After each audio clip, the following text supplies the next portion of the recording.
Il y a une espèce d'antinomie, vous voyez, votre sujet qui montrait des gens relativement confortables dans leur... Il faisait Oui. très beau, on se promène, il y a encore un week-end finalement d'incertitude là.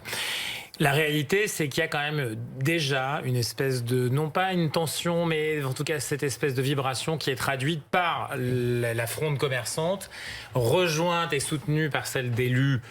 Alors si on se balade un peu, on voit d'où ils émettent pour certains d'entre eux, mais pas seulement. C'est pas qu'une manière politique de réagir à quelque chose qu'on n'a pas aimé ou qui vient d'un gouvernement qu'on déteste. C'est vraiment une réalité.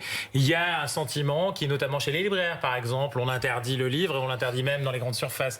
Il y a l'idée que derrière nos libertés, si vous voulez, nos libertés sont sacrifiées dans une forme de capitulation face au virus, si vous voulez. Aujourd'hui, on ne le voit pas dans le sujet sur les populations, mais on l'a réellement dans certains territoires. Et tout ça à la faveur de mouvements de population. Encore une fois, on a bien vu qu'il y a eu ceux qui ont pu partir, ceux qui sont venus, ceux qui ne savaient pas trop quoi faire, les écoles sont ouvertes. Donc il y a une forme de confusion, encore et toujours, qui n'est pas arrangée parce qu'on a commenté dans la précédente demi-heure, c'est-à-dire l'événement de Nice, l'événement de Lyon. Évidemment, il y a une forme de tension, de confusion, et on a encore du mal à voir là une performance politique sur la réalité du pourquoi on a fait ça.